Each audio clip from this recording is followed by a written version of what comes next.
Computer audio. Okay. It's recording. All right, Todd's already on the call.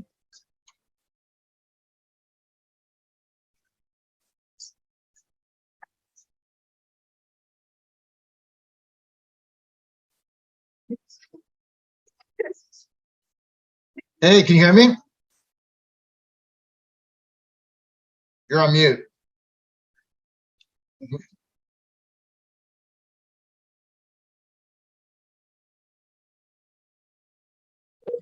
Okay. There we hear me go. now? Yes, can you hear me? Yes, I can hear you well. Hello, everyone. All right, perfect. So you should be able to see if you're doing it on your phone, there's a camera of all 40 plus individuals in the building. And then, does this one work? You can switch so it's on, but right now that one's the only one turned on. Hi. Hey, bud. Okay. So go ahead and introduce yourself and whatever you want to start off with talking about, and we'll go from there. Okay. Great. Well, I appreciate the opportunity to hopefully educate and inspire all of you. First, I'd like to congratulate everyone for getting this far. I know you're in the 8th or 9th inning to then be able to start the beginning of the first inning of a career. So congratulations. Josh has assured me that if you've made it this far, that you're probably likely to graduate. So I'll congratulate you. Let me be first to congratulate you there. And, it's just great. I've done this with Josh. This is my 4th time doing it. I find it rewarding. It's been great. And it's nice to know that the field has so many young, energetic, intelligent, committed people joining it. And that's really important. And that's why it's my pleasure to be here today. So I'll go ahead and get right started. My name is Todd Barron. I'm 48 years old. I live in Wellington, Florida. I'm married. I've been married about almost 17 years. Met my wife just about 20 years ago. And we have 2 children, 2 daughters. Their ages 8 and 11. And my story really of my cancer really began where back in 2018, early, a little more than 5 years ago, I was in Disney World. My children were ages 3 and 6 at the time. And I was pushing a double stroller. I was 43 then, I'm 48 now. I was pushing a double stroller around Disney World and running from like activity to activity, exerting all the energy I had. I wasn't in the greatest of shape, but I was fairly reasonable and in moderate shape.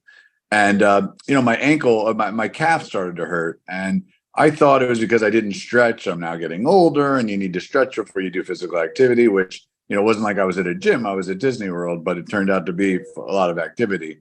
So when I got home, the calf still started to hurt.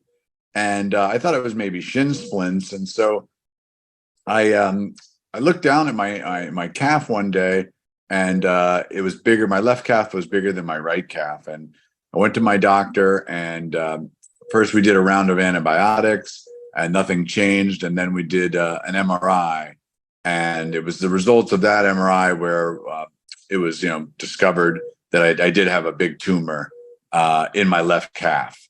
And I went and got a biopsy early February of 2018. And it unfortunately turned out to be a type of sarcoma. And it was what's called a Ewing sarcoma. And there's no good sarcoma. And, I knew what a sarcoma was because I had a friend's brother who had passed away from one. And I had been involved in a charity that my friend sits on the board because in honor of his brother, the Sarcoma Foundation. And so as soon as the doctor said that, I knew I had a battle ahead of me. And that was 5 years and 4 months ago. And so, so the story goes that, when I had that sarcoma, I was diagnosed. I then immediately began surgery. I don't know if you lost me. I got a phone call coming in, but it'll go away in a second. Can you still hear me? Yeah, we're good. Okay. So yeah, I immediately started chemo chemotherapy. I did 4 rounds, and then I had the surgery. They were able to get the tumor out of my ankle. I'm sorry, I keep saying ankle, I don't know why, out of my calf, and actually take my fibula, half of my fibula out with it. And as it's interesting, I'm talking to a group of future physical therapists. Within 6 weeks, I was able to walk again with not even the need of physical therapy, just because that's not a weight-bearing bone. And I kept asking, do I need physical therapy? And so basically, I just had to stay off it for 6 weeks. And then first time I walked, I was able to walk pretty normal. And so after so I did the 4 rounds of chemo, the surgery, and then I followed that up with 8 rounds of chemo, hoping that that was it, and that I would be, this would be just a thing in the past. And it was a total of 10 months later before I was then considered cancer free. There's no more cancer in my body. And so, there was about a 40% chance that cancer would come back statistically. And unfortunately, I did make it into that group. And 10 months, and so 1 year from the time that I had finished my chemo, the cancer did come back. So immediately I did cancer, and then radiation, and then a second surgery. And when I went into that second surgery, I was given the option to have an amputation or to have the surgeon attempt to resect this next tumor, which came back in the exact same place. And I said to Dr. Tom Temple, and he's with the University of Miami, one of the best cancer surgeons in the world. I said to him, "What would you do?" And he said, "I would try and resect it." And he's the guy that's doing the resection. And so I did, and I had to sign off on a form before I went under for that surgery, where if he had opened me up and didn't like it, and and had to take the leg, that I was okay with it. And so I went into that surgery. I went to sleep, and I woke up, and I looked down, and I still had a leg, and I was pretty happy about that. And so I then did chemo and radiation after that second surgery. And then after that, I went to my oncologist at University of Miami, and I said, "Well, what can I do now? I want to do, you're aggressive. What more can we do?" And he recommended that I just, I'm cancer free again, had a recurrence, and I should just sit tight and hope it doesn't come back. And so what I did is I went to I wanted to get a second opinion, so I went to MD Anderson in Houston. Happened to be March 6th of 2020, which turned out to be, a week or two before the world shut down for COVID. I went to the top sarcoma specialist at one of the top cancer places in the world as well. And he told me that he agreed with my oncologist at the University of Miami that since chemo hadn't worked previously, and I had done 4 different types and 16 different rounds, or 16 sessions of chemo, I guess rounds of chemo, that chemo doesn't work for me, and that I should be prepared for the tumor to come back again. And I was like, wait a minute. So because my surgeon in Miami really didn't say that. He's a very optimistic. I'm sorry, my oncologist in Miami. He's a very optimistic guy. He's still my oncologist, and he didn't really ever give me that impression that it was likely to come back.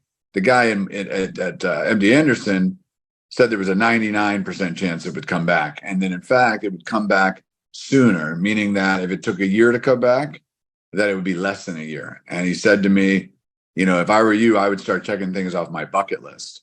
And that was a pretty big moment in mine and my wife's life. We flew there hoping for more treatment, to be more aggressive, and really was told that I better get my things in order. And so the timing couldn't have been worse, in the sense that it was now COVID. So if you knew your time was limited, you'd want to go to Italy and plan trips and do things. But as you know, the world shut down, and so unfortunately, I appreciate looking back that he was right, because I did do and make some changes. I took my family on a big trip during COVID.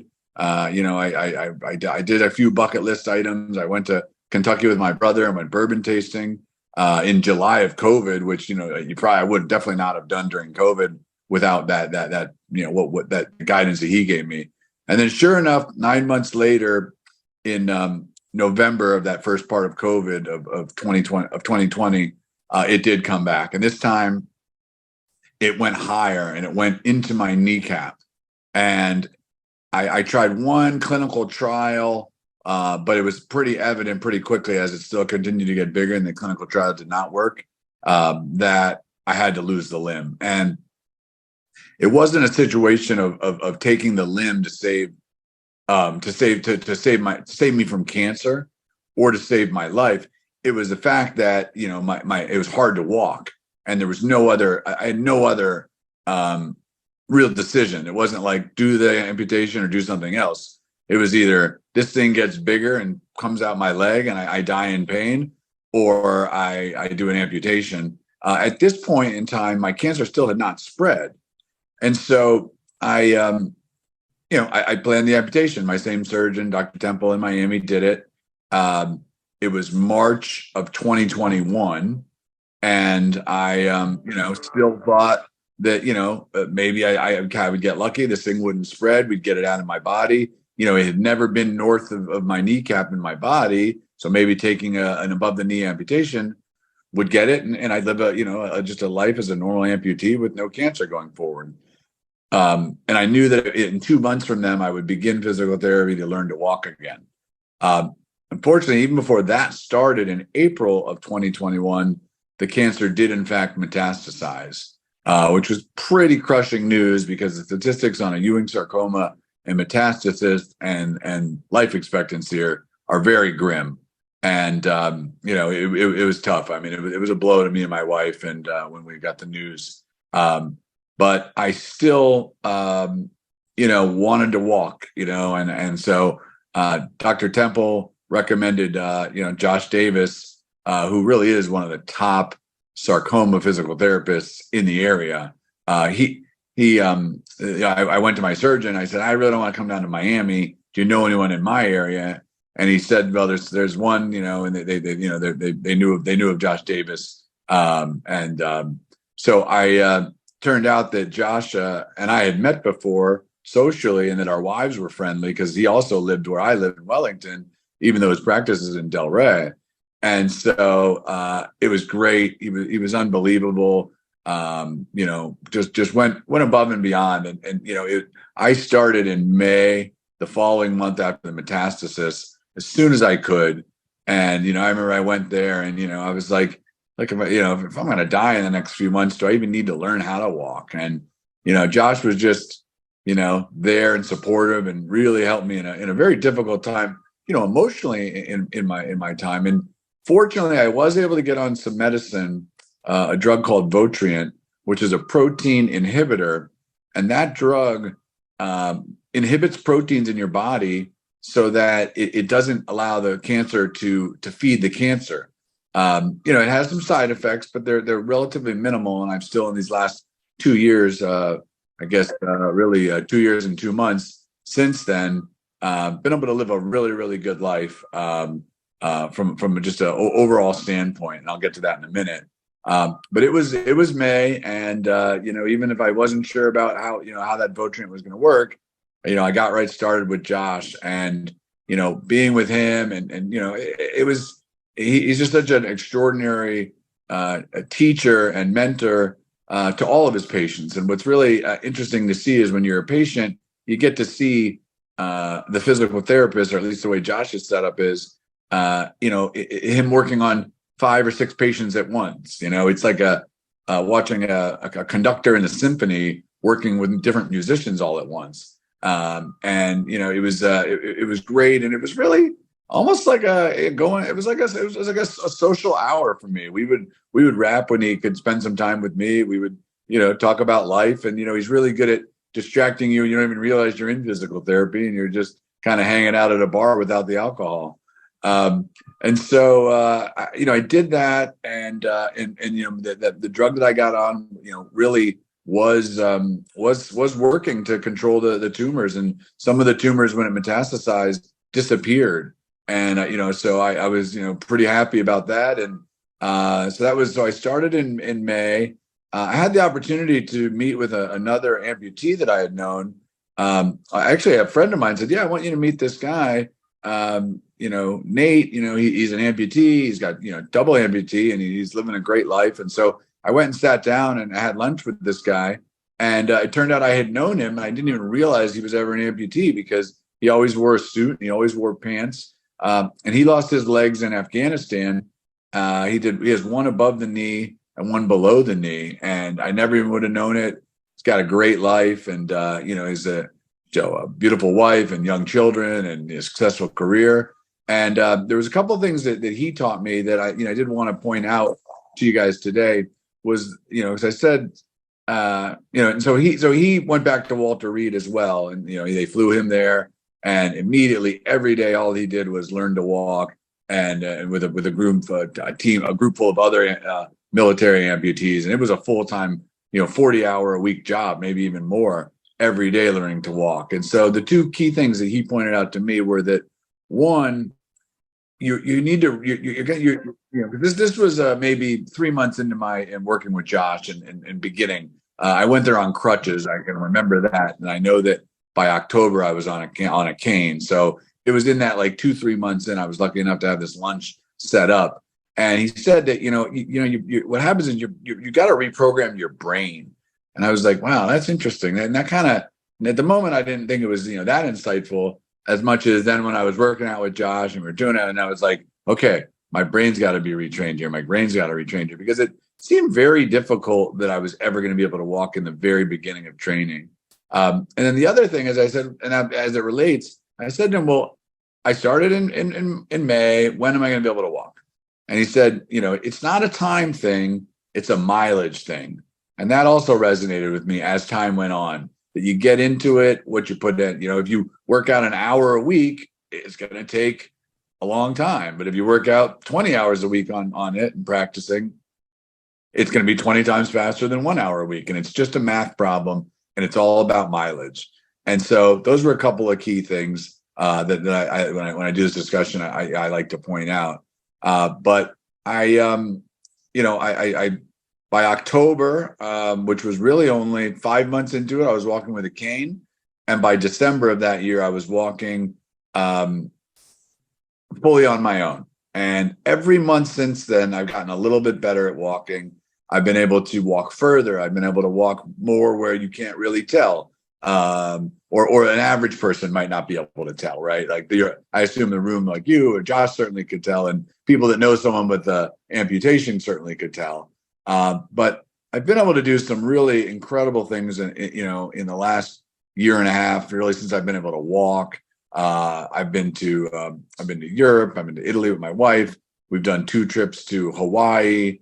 Been on a lot of cruises, and I've seen my children grow up, and so I'm really grateful for that.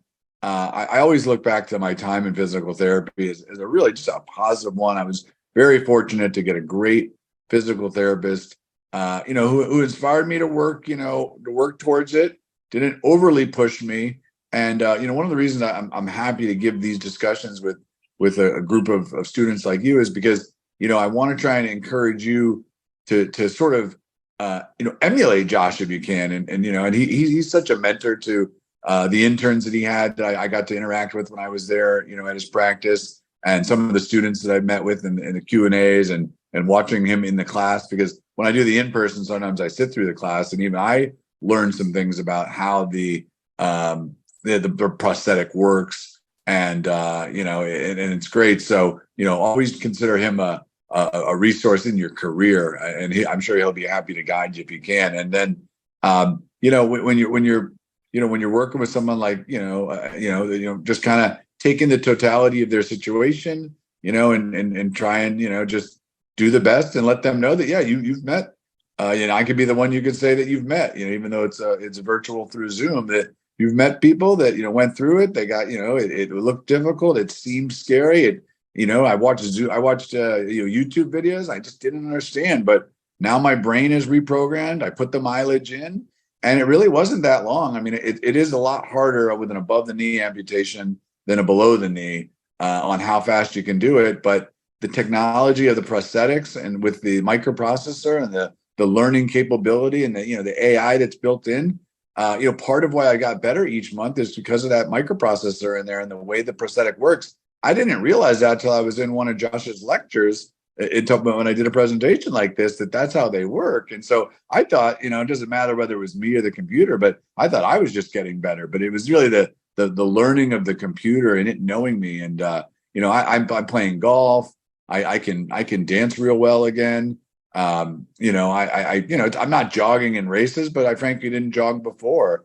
I'm able. But when we were just in Italy in January, I was walking 5 miles a day on cobblestone. I've got a trip planned in November to Israel. I never thought it was possible that I'd be able to go to Israel or that I could do that Italy trip. Or frankly, that, I'd be in such good shape, able to, walk through airports. I mean, I was being pushed through airports. Now I'm walking through airports. I don't really need any kind of assistance at all. I mean, technically I'm handicapped, but I guess there's all different levels of everything in life. I'd say I'm barely handicapped. So, one more thing, I'll end on, and we'll open it up to some Q&A, is that,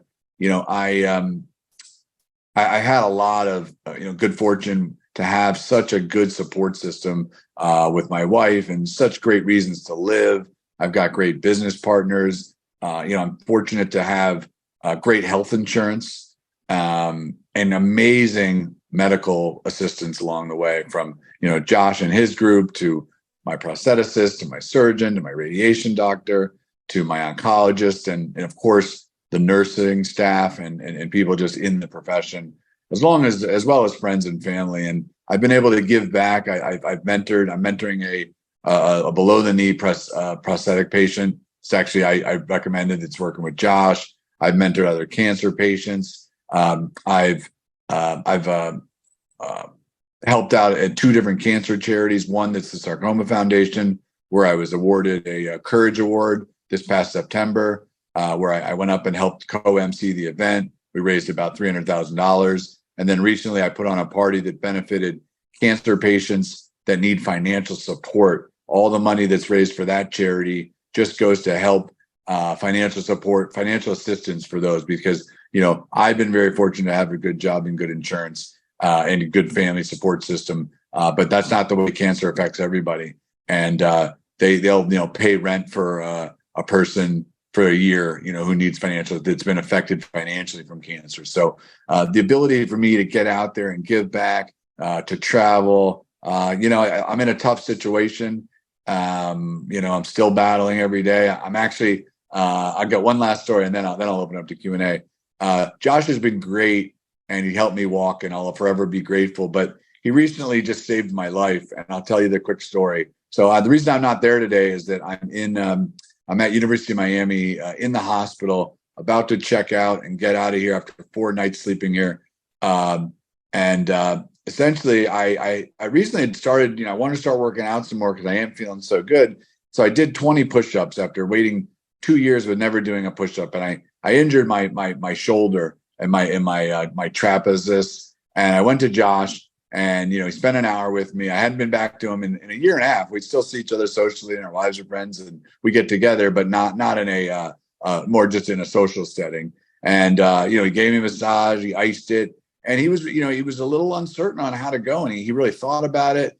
And he recommended that I get an MRI. And so I got an MRI about 3 weeks ago. In the MRI, it did show that I had, some problems in that area and some bones, but it happened to show another area in my humerus, which I can't really say the word humerus without saying it. It's not a joke, but it was in the humerus.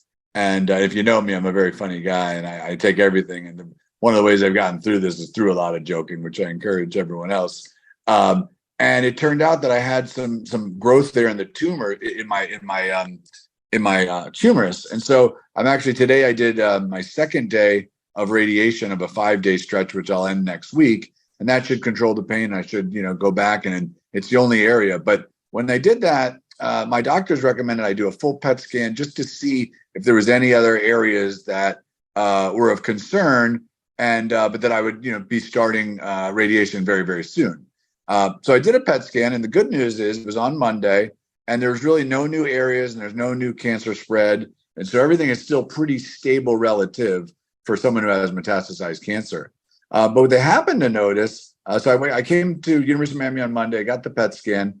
My wife called me and said, I've got our doctor on the line, or my ARNP, and she needs to talk to you right away. Okay, I'm driving on 95 back to Wellington and thinking about where I'm picking up dinner.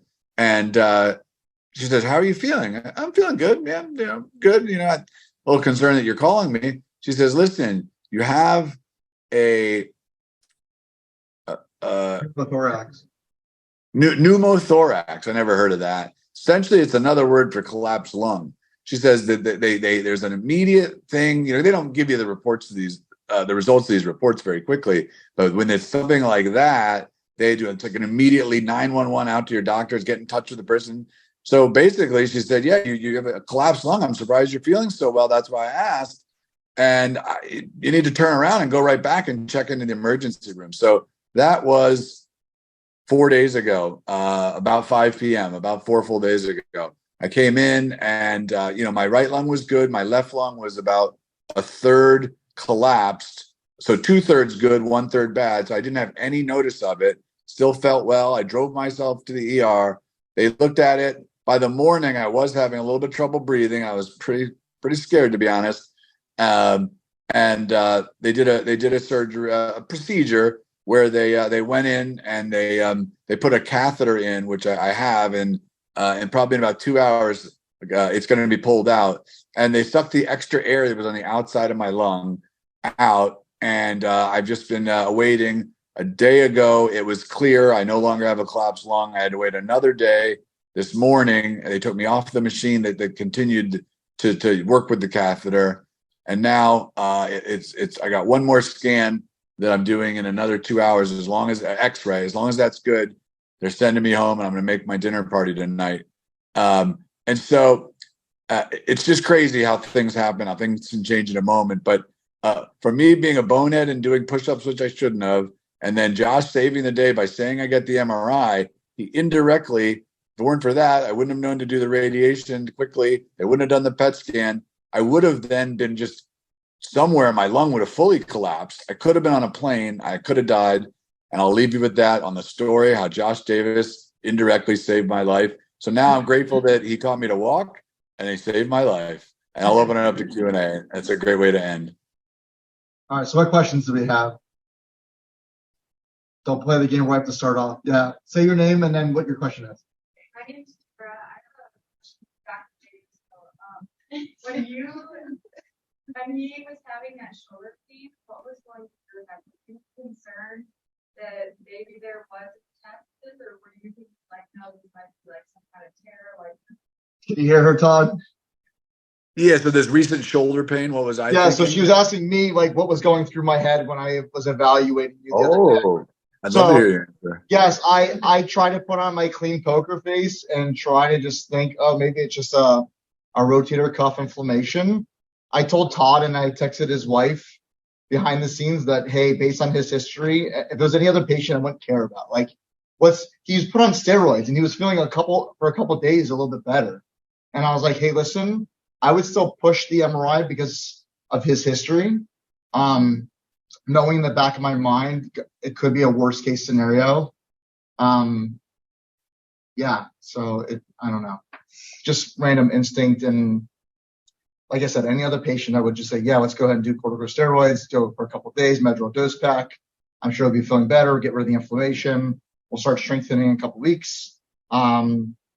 Just the way he described it and how innocent it was, he shouldn't be having as much pain as he was having. I mean, point tenderness through the humerus, through the clavicle, AC joint, all of it wasn't adding up. And that's kind of when I just said, I think we should get the next level scan and reach out to your doctors at Miami and go from there. So, yeah. Every now and then you get one right. So, what other questions do we have? Anything related to, yeah, go ahead. Hi, I'm Kaylee, and my question is, how have you stayed so confident throughout all of this? Yeah, I mean that's a great question, and everyone's going to be different, right? And so I've always been an optimist, and I've given speeches and I've given other talks, and I probably even should have brought that up, that not everyone's going to be like me, but I've always been a glass is half full versus half empty. but and I've never in the 5.5 years really been depressed, and I haven't needed to talk to a psychologist, because people have been like, oh, so you're seeing someone for all this. I'm like, seeing someone? What do you mean? I see my wife at night. I don't know, so I'm not seeing someone that way, but and they're like, no, well, yeah, your shrink. I'm like, no, I don't have a shrink. And and it's not to make light of mental illness or anything, or forget mental illness. You're really having a tough time. You might really need that type of guidance, or you might need to go on medicine yourself, which I haven't. And so, I'm really, really good at compartmentalizing things, because, and this is something I think about a lot. It's like, this cancer, is probably at some point going to take my life. And I just don't want to, think that, okay, I had cancer, it killed me. And then the last 3 years of my life, it killed my life, meaning it took away my ability to enjoy life. It's almost a free feeling, that I'm doing things, I'm going on trips. I'm just busy, just trying to squeeze as much out of life as I can. And, it's the type of person, and, you're going to be reaching, in these situations with someone, you may not be able to just cheer them up. Josh is a smiling face and a great guy, and, he's fun to talk to. And I was a more tough time of my life, especially those first, couple of times of it, and like, I don't know. I mean, this could take a year to walk. I don't even know if I've got a year. I don't even want to waste time here. I'd rather waste it doing something else. But, I knew that getting to be able to walk, I could have more fun. That July, which was only 2 months after meeting Josh, and I got my prosthetic, I went to Hawaii for a week with my family on crutches.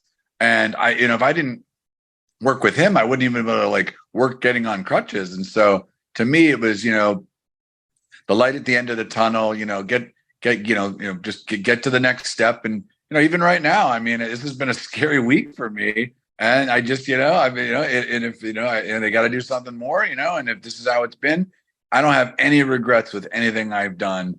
I'm at peace with everything. And, it's taken some time, it takes some time for people to process things. If you lose a loved one, it takes time to process things. There's different stages, that, you learn about in psychology classes. And, I'm different. I'm very positive. I like to inspire other people. I'm a people person. I've got a lot of friends. I like to make more friends. I like to, talk to new people. If I'm sitting on a plane, I'll talk to someone. And so it's a little bit more about me, but you're just gonna have to do what you can to work with the people, because unfortunately, I don't know that everyone is wired the same, and they may not be wired like me, but it's a great question. I'm glad you asked it. What other questions? Go ahead. Hi, I'm Sarah. Can you talk more about what type of prosthetic you have? Great. Well, first of all, my daughter's name is Sarah, so I already like you a little bit more than everyone else there. What's it called, Josh?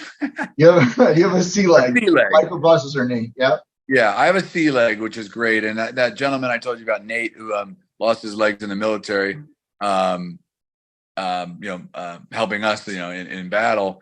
He also has a C leg, and it's kind of funny. Like, some of you might have the iPhone 14, some of you might have the iPhone 10. He had the C leg too, but he had the more advanced version, and so he had more different on the app. He had like 15 different settings, where I only get 3. So I do have a C leg. I don't know if I have the most up to date Walter Reed one, but it's very good. I believe it's close to $50,000 if I'm not mistaken. Fortunately, as I said, I have great insurance. I really, and that's another point. It's nice and it's great if your prostheticist knows your physical therapist. And so we actually trained together. This guy, Josh, had known him. They've worked together. And Mitch, he actually came to one of our sessions. And I think that, between Mitch and Josh, they kind of came up with it. I didn't know which one. Fortunately, this was the best one available, and my insurance covered it based on the fact that I was young and I like to play golf, and they put in that, they say you like to do these things, and so that we can get that. Unfortunately, I understand that some people's insurance don't cover the Ritz-Carlton one that I have, but I definitely have the top of the line. I sat through Josh's classes. I know, the part of the lecture and part of the course where he talks about other ones. I know there's different ones, but I really wasn't involved. I didn't have an option. It wasn't like I got to pick, but I was told it was the best one, and I was very fortunate to have it. I love it. It works great. I'm grateful that it exists. And I know that 20 and 30 years ago, it wouldn't be this one. And even 10 years ago, it wouldn't be. And it's been now almost 2 years. And at some point I probably will get a new one, but I haven't needed a new foot. I've needed a lot of different, what's the base thing called, Josh? He just stepped out on a phone call. Oh, it's like a name of a screwdriver. You guys should know this, the socket. Yes, you should know it. It's on your test. Yes, I've had 5 different sockets replaced, and I've lost weight, and your limb gets smaller, and so that it's a bit of a pain, really, because I'm walking, I'm good, everything's great. It's kind of like when you have a pair of shoes, you get them day one, they're not the greatest, but eventually those leather shoes become your favorite, and then suddenly I start sliding out of it. I've got to then wear those socks. I keep those extra socks that you put on the limb in my car, the 1-ply and the 3-ply, and then you have to then prove to the insurance companies that you need a new socket. Well, that's a process. Then you get a temporary socket, you get that, it's got to fit. Then they want to make you the permanent socket. Then you get that, and so I've had times where some of the sockets only lasted 3 months. Other times they've lasted 9 months. I've lost a lot of weight along the way. From the drug that I'm on, the Votrient, since the protein inhibitor, it takes away your appetite. And so I've actually lost 60 pounds. Good news there. And the Todd Barron luck is that I was 60 pounds overweight. So now I'm like 6'2", 180. And that's actually a good normal weight for a 6'2". I was 240. And so that's probably why I needed more sockets. And my weight's stabilized down here. I now could consume enough to sort of maintain this 180 weight, which is great. And so the changing of the sockets is the only thing that I've changed. It's a process, and but Josh helped me with that. That I changed sockets in my 6 months with him, probably 3 different types of sockets, and working with it. And you're going to learn. A good prostheticist is important, and I definitely recommend when you guys if you're going to be working in the way Josh's capacity of having relationships with prosthetists, they're actually a good person to send you referrals and vice versa. So they'll say the opposite to you. And so build a relationship in your area with them and work with them and have them on the team. And that's been very helpful to me because, Josh understands these prosthetics as much as the prostheticists, which is, again, Josh is, one of the top physical therapists with regard to prosthetics because of his time at Walter Reed and because we were at war. So like if you went to Walter Reed today, there wouldn't be as many people, that lose their limbs in battle because fortunately we're not in that type of war right now where that's happening. So, it may not even be possible to become like Josh. Hopefully there aren't that many people losing their limbs. I have done some studies because I was mentoring this other young man who just lost his limb because of diabetes. And I think that, the majority of the people that lose their limbs are going to be diabetic. And so there's always going to, unfortunately, be diabetes and there'll always be people losing their limbs. But, hopefully we stay out of battle and there aren't, where you can be doing this with military people. I know you've met with some of the other or heard from some of the other patients, and I'm the only one that, lost it through cancer. Recently, when I looked up the statistics, because I'm mentoring this young man, I learned that only 2% of people that lose their limbs are from cancer and that it's very rare. In fact, my prostheticist, Mitch, he actually has never worked with anyone that's from cancer. So, just some interesting, tidbits there. I guess I'll open up for another question if there is one. Hi, I'm Vanessa. Hi. What type of suspension system do you use with your prosthetic? Like, how do you keep it on your limb? Josh, I'll let you answer that. Use a suction. Like you go ahead, you wet it, you put it out, it has the valve, all the air comes out. Yes, shake your head down. Yeah. Oh, yeah. No. Yeah. I mean, it's and look, I mean, you guys, we're both up on stage of your Q&As, and I know that it works real well. And I'm real happy with it. I don't really, again, like I said, I didn't know the competitors. It wasn't like, which shoes are you going to buy? You try on 10 pairs. and it worked. And I did try some different liners and some different, what's that thing that the little thing I put over the liner, Josh? Yeah, no, you're talking about the different thickness of liners. That's correct. Not just the thickness, but remember, the thing that over my liner, the thing that the suction works with that. Oh, you're talking like the neoprene sleeve portion of it. Yeah. So there were some that were different. There were some where the liner and the sleeve and that thing were together. I used the separate one. And, but so that part you got to also get, and there are times where I get blisters and I wear a patch over certain areas. And so it's kind of like a new shoe, especially when I get the new sockets. But this one really works with me. Fortunately, my prosthetist, he has all that stuff. And so he's given me the different ones and I tried different ones. So I just know that I work with the one that works. It either works or it doesn't. You either, it's working great or I've got a problem. If I've got a problem, I got to get it fixed. Most of my problems have been the socket's too big. At this point, I'm good. I've been good for the last 6 months. And right now, and that's great because it makes an immediate difference. Like as soon as my socket's back working and the leg's working again, I could walk miles immediately. And that helps my cardiovascular because being laid up for 6 months, I was like, I could, I'd walk, a tenth of a mile and be out of breath. Now I can walk the whole mile, and I know this because I know from traveling. I know like when I'm walking and I'm, all right, from the car to the park, from the car to the park, to the restaurant, am I out of breath? Do I need to take a break? And it suddenly was like, I actually thought I might be like that forever. And it was more the cancer than just the cardiovascular. But as my progression got better, as I could walk more, I could do more. And it's like the best cardiovascular I've been in 2 years now. And it's all really from the prosthetic working. It's very, very important to being able to walk. And, some of the things Josh taught me about, kind of like in golf, if you learn to golf and you don't learn the right way, you won't pick it up right. So Josh taught me the right things and some of the things about balance. I really like that machine, Josh, that I stood on that showed like the center. I didn't realize how much I was putting on my good leg. I was leaning more towards that. But I often think of Josh when I'm walking. If it's like raining or I'm in a nightclub, I'm at a football game, I'm like, oh, Josh will be proud of this. He teach me, oh, what did I do? What did he say? Because he gets you right out into the parking lots. It's not all indoors. It's like, look, I could teach you indoors, but you're going to need to go to a parking lot at some point. And so I really think back, and I've texted him. I was on a mountain in Colorado with my kids. With no guardrails. With inclines. My wife was sick with COVID, and I took the kids up the mountain.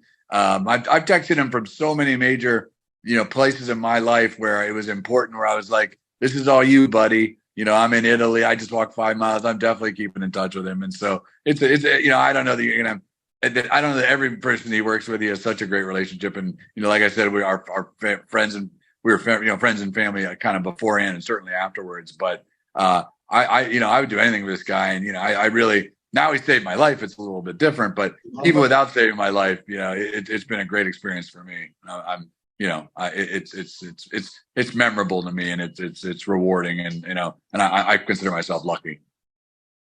A couple more questions. Yeah. You mentioned that you might get another knee. Is there anything you would change about that? Sometimes you got to rely on the experts. And so I would certainly, I actually respect, Josh's opinion even more than my prostheticist, who's great, but I'm, uniquely in touch with someone who's really a true expert, has seen so much, teaches obviously a course on it in college, which is amazing. I don't know. I mean, sometimes, I wouldn't, there's nothing more I think that I could do and walk any better. So other than getting the newer iPhone, meaning the newer sea leg that might be a little bit better, I mean, obviously, artificial intelligence is getting better, at doing things. And so that's improving. And so I do think in 5 years, 10 years, there'll be better things. But I feel like the sea leg being the top of the line, I mean, if it's what the military is using, I got to assume it's the best, right? There's other things for running or for maybe you want to go swimming. There's other ones, but a lot of those aren't covered. So they're giving me the Ritz-Carlton one. I would stay with it, but I'd probably get the newer. I would definitely get the newer model, I assume. But I'm going to get the best that insurance covers. And so my guess, it's not. I don't know if they're like the Apple of prosthetics. Like, I mean, I always want everything Apple because I know it's the best. Not everyone there in the I'm sure that 70% of you have Apple, 30% don't. But in this case, you know, you don't walk with your phone, although you use it for life. I probably assume sticking with the same one.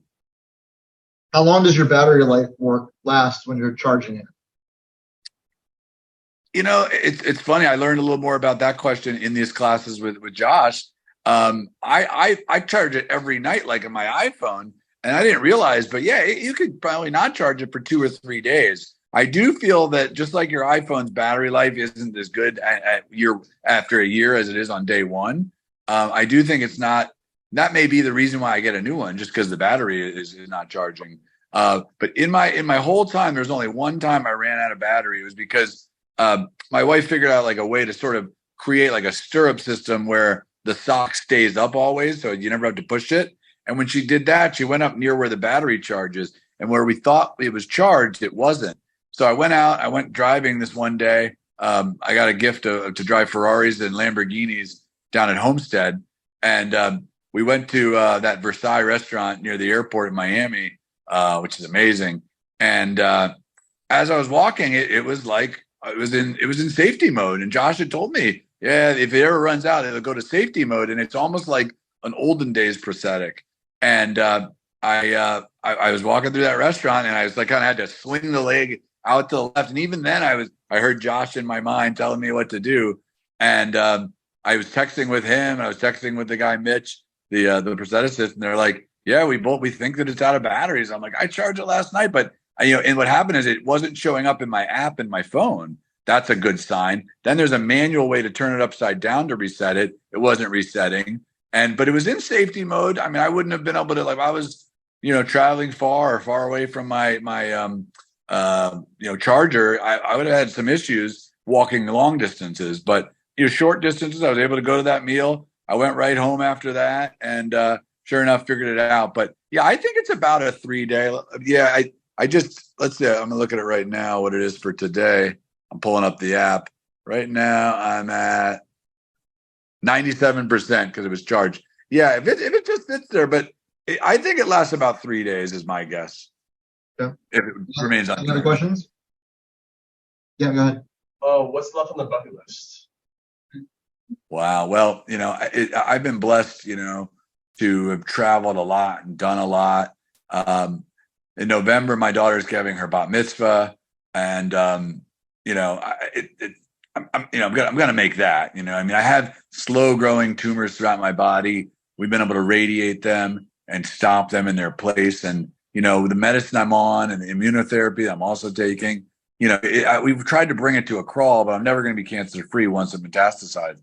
I mean, the hope is that someday they come out with something and I actually can be able to, battle this and defend it and live, 20 years. I mean, I could live 2 months or I could live 15 years, but I got to live like, maybe this is it. And I may live, but not be in such good physical shape. So I leave on a cruise next week from Boston to Montreal. Then we'll stay up in New York for a week at my wife's parents' house. But aside from that, bat mitzvah for my daughter, watching my kids grow, I've always wanted to go to Israel. I'm Jewish, and I've never been to Israel. I'm 48 years old, and I was never bar mitzvahed just because I wasn't raised very religious like that. And so my big bucket list there was 2 things. One was to go to Italy. One was to go to Israel. I chose the fun trip over the religious trip. And in January, we had a blast in Italy. And, like I said, Josh got me in a position to walk 5 miles a day. I'm grateful. But yeah, this trip to Israel with my children, and I'm going to get a bar mitzvah. I'm not even going to do it just to get gifts. I'm going to get a bar mitzvah along with my daughter, who will get a bat mitzvah there. So that's kind of it, man. I've done so much. I've done a lot in these last 5 years. I take 2-3 good football trips a year. I've been just, remarkable with what I've had to do. When he told me that, I literally thought to myself, I don't have anything on my bucket list. I mean, but like I had to find things, like I almost went to the Kentucky Derby this year just because that's on other people's bucket list. But then instead I went to Sunfest and went to Jack Johnson instead. But yeah, I mean, I'm looking for things on the bucket list, but yeah, I'm very fortunate that I don't have that many more. One last question. Go ahead. Has your prosthetic affected your handicap? Oh, did you hear the last part? He said, has your prosthetic affected your handicap at all? And then he goes, in golf. Right. Yeah, no, it's funny. I was a hacker and I wasn't very good at golf. Best thing about me at golf is, I usually bring a bottle of booze and I'm very fun on the golf course. I mostly play in charity tournaments and, where I lack in golf, I make up for in humor and booze and other stuff. And I mostly play in charity events, but I was terrible. I'm still terrible, but I don't think I'm any worse or any better. Because unlike learning to walk with Josh, I wasn't really taught golf the right mechanics. So I had bad form always. So I never really could, rotate and drive the ball that far. And so now I'm still all arms and I can drive it just as far. My putting's the same. My chipping's the same. And so I'd say no better, no worse. But if I was a good golfer, I'd assume it had to be a little bit less good. But I can't speak to that. Cool. Everything else good? All right. Enjoy your evening. I hope you get to dinner tonight. Yeah, I know you got the rest of class, and I know we might have gone a little bit No, over. you're good. I appreciate everything. But you guys were a lot of fun. You got a great teacher, a great mentor. Best of luck in your careers, and just my goal is for you to help people, and use me as a story. And if you know anyone that's struggling and needs a pep talk, Josh has my contact info. I'd be happy to help anyone any loved ones or friends. And good luck, and look forward to hearing you guys all graduate. And take good care. All right. Thank you. Text you later. Love you. Thanks. Bye. All right, bye-bye.